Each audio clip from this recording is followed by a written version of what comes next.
Módulo 2, comportamiento del evento. Recordemos entonces la definición de violencia de género. Quise resaltarles con color rojo que todo daño, sufrimiento físico, psicológico y o afectación a las familias o las comunidades que se le ocasionen a la mujer son consideradas como una violencia de género. Y es muy importante que se conozca entonces que hay una sobrevaloración de lo masculino en detrimento de lo femenino y que esto puede presentarse tanto en el ámbito público como en lo privado para mantener condiciones de desigualdad y discriminación. Violencia de género inmediatamente nos tiene que traer entonces a la mente que hay desigualdad entre lo masculino y lo femenino, que violencia de género implica daño, sufrimiento, que este puede ser de diferentes índoles, tanto físico, psicológico, sexual, económico, patrimonial, hacia la mujer.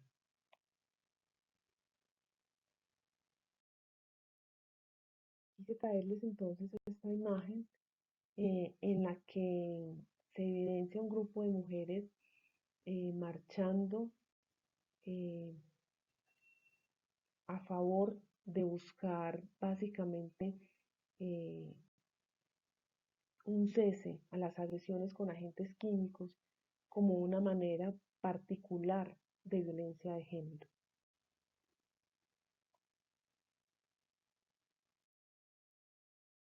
Recordemos entonces que dentro de las clasificaciones a nivel nacional, lo veíamos también en el módulo 1, que las diferentes formas de violencia de género implican la física, la psicológica, la económica, patrimonial.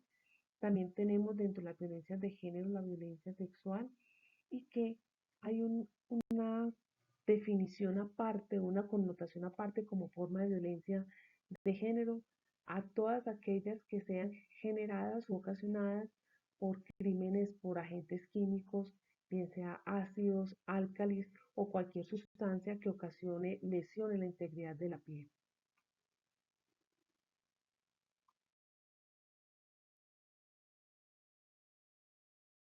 ¿Por qué las violencias de género se consideran un problema de salud pública? Recordemos que cuando decimos que hay un evento de salud pública es por la magnitud del problema, por la gravedad de la situación, por el impacto que eso genera a nivel personal, social y de comunidad y por la evitabilidad o no del proceso. Entonces, uno, es debido a las graves afectaciones en el bienestar y la salud física y emocional de las víctimas, su familia y la sociedad. Dos, es un problema de salud pública por la magnitud, es decir, la cantidad de población afectada por violencias de género, que es un asunto social y de interés. Y finalmente, porque son evitables, ya que no son causadas por eventos culturales y sociales y no por un problema biológico o hereditario.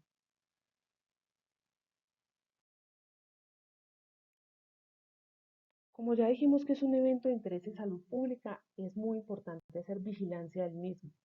¿Por qué hacemos vigilancia del mismo? Uno, porque podemos describir el comportamiento, qué tanto ha aumentado la incidencia del caso, con qué frecuencia se presenta, en qué población es más frecuente que se esté presentando, en qué personas, en qué lugar, en qué tiempo, en qué momento. Además, hacer vigilancia del mismo nos permite hacer análisis según las características de la violencia, de la víctima y del agresor, con el fin de establecer políticas públicas que permitan impactar en el comportamiento del mismo.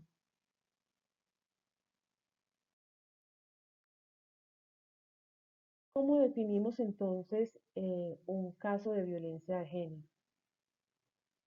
Primero, el caso se cataloga siempre como un caso sospechoso de violencia de género intrafamiliar y las características dentro de la clasificación son todos los tipos de violencias sexuales, físicas, psicológicas o por negligencia y abandono, resultado de acciones o conductas agresivas basadas en relaciones de poder y asimétricas o relacionadas con la sobrevaloración de lo masculino y subvaloración de lo femenino. ¿Qué eventos de violencia de género debemos notificar? Entonces, todas las violencias sexuales y ataques con agentes químicos independiente del sexo o la edad de la víctima. Todas las violencias físicas y psicológicas contra niños, niñas y adolescentes mujeres y personas con identidades de género y orientaciones sexuales no normativas, y todos los casos de negligencia y abandono contra niños, niñas, adolescentes, adultos mayores y personas con discapacidad. No se deben notificar los casos de violencia interpersonal como las riñas callejeras entre personas sin vínculos afectivos o familiares, ni actividades delincuenciales como robos, atracos, peleas entre pandillas, peleas por territorio, ajustes de cuentas, bala perdida, entre otros.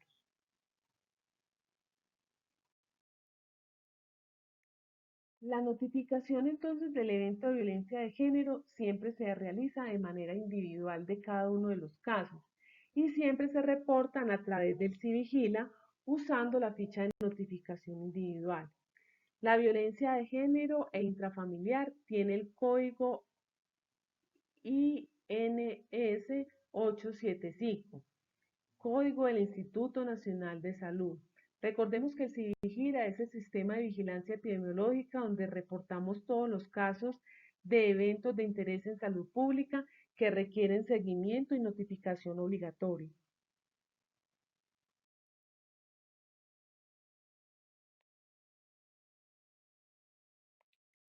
¿Cuál es el objetivo de hacer las notificaciones? Entonces, activar las rutas de atención integral e intersectorial de las víctimas de violencia que incluye atención en salud, protección y justicia, de acuerdo a las competencias y según lo establecido en la normatividad vigente. ¿Cuáles son entonces esas cosas que se tienen que notificar? Ya lo habíamos visto anteriormente. La violencia contra la mujer, la violencia sexual, pero el tema de este curso fundamental, las víctimas de ataques con agentes químicos.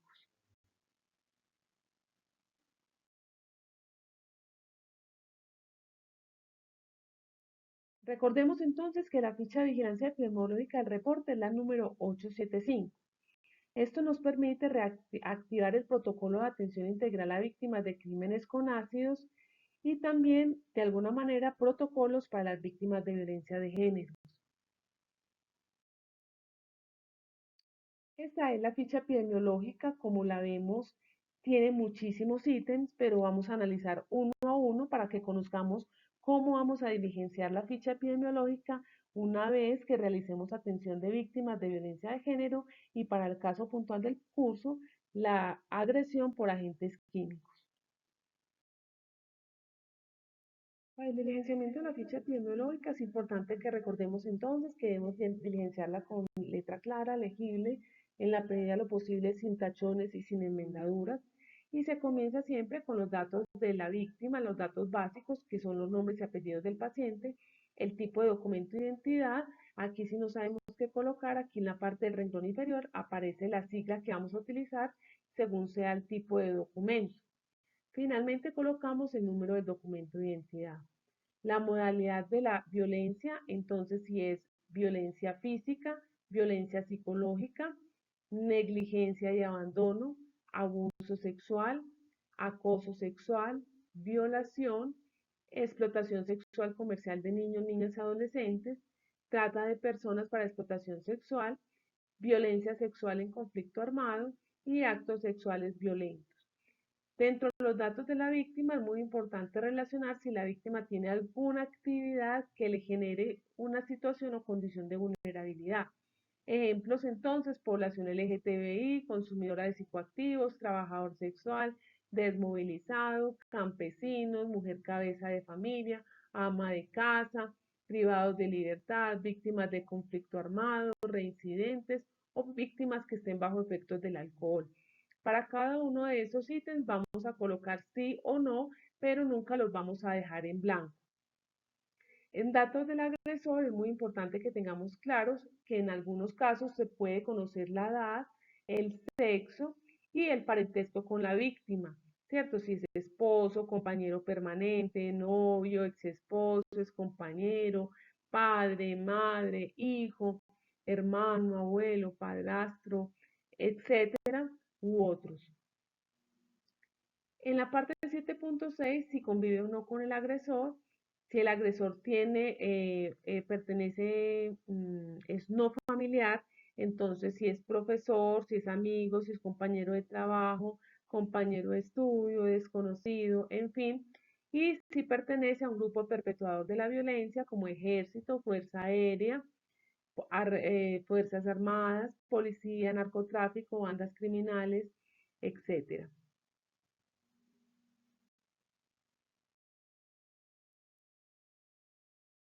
En los datos del hecho es muy importante entonces mecanismos utilizados para la agresión. Recordemos que esta ficha epidemiológica no es solamente para agresión por sustancias químicas, sino para cualquier tipo de violencia de género. Entonces hay preguntas o hay ítems que puede que no nos apliquen, pero igual hay que diligenciar. Mecanismo utilizado para la agresión: ahorcamiento, caídas, contundente, cortocontundente, cortante, proyectil, quemadura por fuego, quemadura por ácido, álcalis o sustancias corrosivas, quemadura con líquido hirviente u otros mecanismos.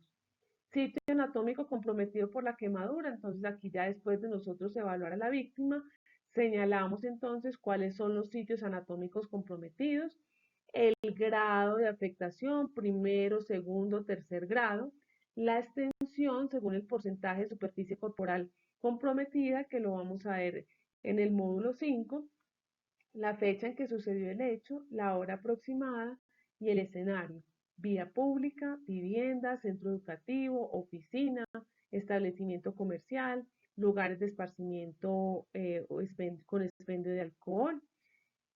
Si el hecho fue un hecho violento en el marco de conflicto armado, sí o no, y este ítem de la atención en salud, como les digo, aplica para cualquier tipo de violencia de género. Entonces, simplemente como aquí para el caso puntual de quemadura por ácido, álcalis o sustancias corrosivas, pues profilaxis para VIH no, profilaxis para hepatitis B no, otras profilaxis no, anticoncepción de emergencia no, orientación para interrupción voluntaria del embarazo no, atención en salud mental, indiscutiblemente en el caso de agresiones por ácidos, álcalis o sustancias corrosivas siempre hay que realizarlo, remisión a protección, aviso, denuncia a policía judicial, fiscalía, policía nacional y recolección de evidencia médico-legal. Sí.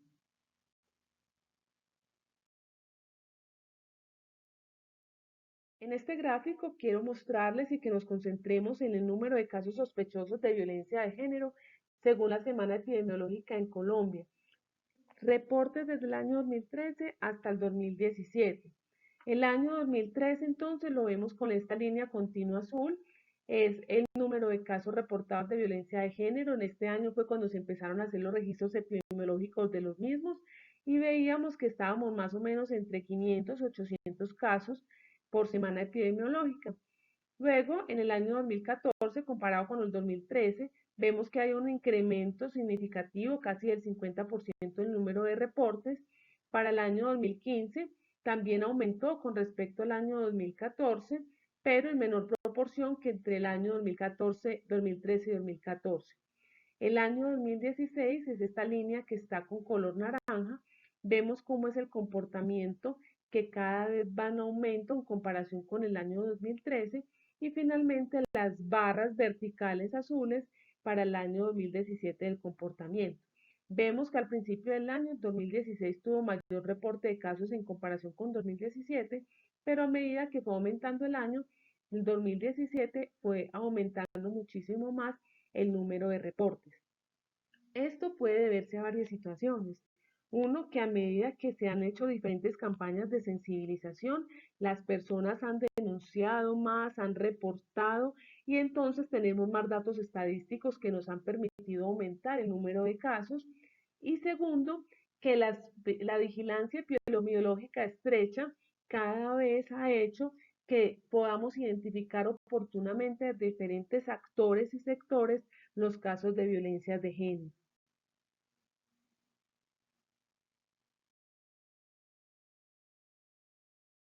Cuando miramos entonces el comportamiento 2017, 2018 y 2019, vemos los diferentes tipos de violencias de género, pero entonces aquí ya vemos entonces la diferenciación entre violencia física, que está en color azul, violencia psicológica en naranja, en gris vemos la negligencia de abandono, en amarillo vemos la violencia sexual, y en esta línea continua con tendencia hacia la alta vemos la tasa de violencia de género e intrafamiliar.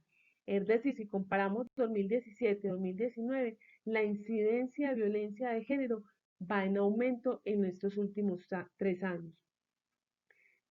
El porcentaje entonces de casos sospechosos para el cierre del año 2019 fue de 122.890 casos sospechosos de violencia de género. Recuerden que nosotros siempre respondemos o definimos los casos como sospechosos. Ya la conclusión de que el caso fue efectivamente una violencia de género corresponde al sector justicia y no al sector salud. Por lo tanto, los reportes de vigilancia epidemiológica que salen del sector salud siempre van a quedar catalogados como casos sospechosos.